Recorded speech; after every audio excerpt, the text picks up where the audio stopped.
ვიცოდით, რომ ქართველებისა და ევროპელების ღირებულებები საუკუნეების განმავლობაში ყალიბდებოდა და რომ მათ ერთმანეთთან მნიშვნელოვანი საერთო აქვს. გამარჯობა, მე ვარ ბარბარე ობოლაძე. დღეს მინდა გესაუბროთ ქართულ და ევროპულ ღირებულებებზე, თავისუფლებაზე და თანასწორობაზე. ხშირად გვესმის, თითქოს ევროპული ღირებულებები ჩვენთან შემოტანილია, მაგრამ თუ ისტორიას დავაკვირდებით, ვნახავთ, რომ ბევრი მათგანი აქ, საქართველოში უკვე არსებობდა. მოდით, ცოტა უკან გადავინაცვლოთ. მე-12 საუკუნეში, თამარ მეფის ეპოქაში. თამარ მეფის დროს იყო ინიციატივა, შექმნილიყო ეგრეთ წოდებული კარავი. კარავი პარლამენტის მსგავსი დაწესებულება. მას უნდა მისცემოდა საკანონმდებლო უფლებები. კარავის წევრებს უნდა გადაეწყვიტათ ქვეყნის ყველა მნიშვნელოვანი საკითხი. აღნიშნული ინიციატივა მეფეს მხოლოდ აღმასრულებდა, ხოლო კარავს საკანონმდებლო უფლებამოსილებას აძლევდა. მართალია, ინიციატივა მარცხით დამთავრდა და კარავის დაარსების იდეაც ვერ განხორციელდა, თუმცა ეს ფაქტი ნათლად გვიჩვენებს, თუ განვითარების რა მაღალ დონეზე იდგა ქართული საზოგადოება, რომელიც ჯერ კიდევ მე-12 საუკუნეში მოითხოვდა სახელმწიფო წესწყობილობის შეცვლას და ეგრეთ წოდებულ კონსტიტუციური მონარქიის შექმნას. მნიშვნელოვანი მომენტია, რამოდენიმე ათეული წლის შემდეგ, 1265 წელს ინგლისში მოწვეული იქნა ბარონთა საერთო საბჭო, რომლის მოწვევის წესი განსაზღვრული იყო 1215 წლის თავისუფლების დიდი ქარტით და მას დიდი პარლამენტი ეწოდა. სწორედ 1265 წელი ითვლება ინგლისის პარლამენტის მუშაობის დაწყების თარიღად.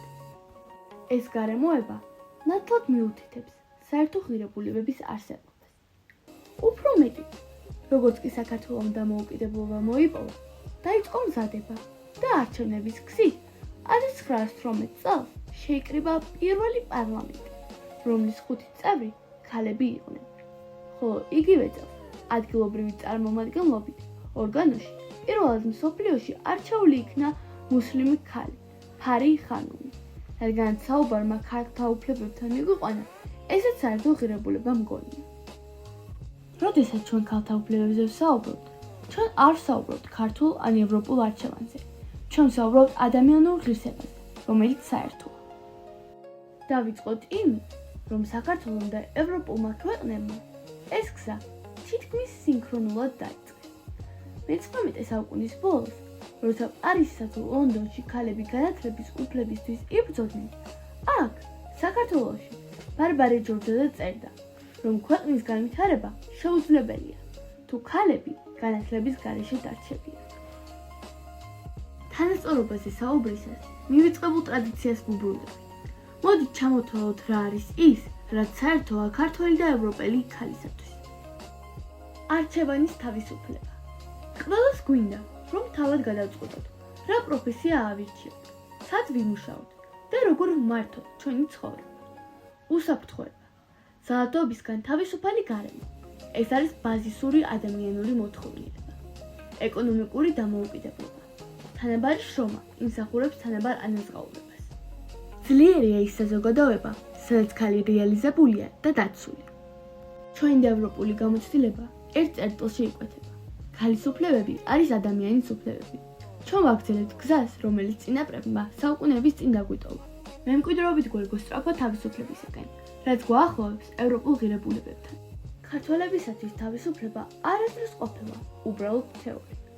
ჩვენი მთელი ისტორია ამისთვის ბრძოლაა და როცა ჩვენ დღეს ვსაუბრობთ ინდივიდუალურ თავისუფლებაზე, უფლებაზე, თავად მართო ჩვენი ცხოვრება, ეს ჩვენი არჩევანია. გავიხსენოთ ჩვენი ლიტერატურა, ჩვენი ფოლკლორი. იქ ყოველთვის ჩანდა თავისუფალი ადამიანის იდეალი. როდესაც ევროპული განმანათლებლობა ამბობდა, რომ ადამიანი იბადება თავისუფალი, ეს ეხმიანებოდა ჩვენს კულტურას. ევროპული ღირებულებებიც და ჩვენი ტრადიციული გაგებაც აქ ერთიანდება. თავისუფალი ხარ მაშინ, როცა შენი წინსვლა სხვას არ ზღუდავს. ჩვენი გზა ევროპისაკენ არ არის ახალი გზის ძიება. ეს არის შინ დაბრუნება. იქ, სადაც ადამიანის ღირსება, არჩევანი და თავისუფლება უზენაესია. სწორედ ამ ღირებულებების ერთობაა ის, რაც გვაძლიერებს როგორც ერთს, რაც გვაქცევს იმ დიდი ოჯახის ნაწილად, რომელსაც ევროპა ჰქვია. მე ბარბარე ობოლაძე, ვარ ქართველი და მას შესაძამე ვარ ევროპელი.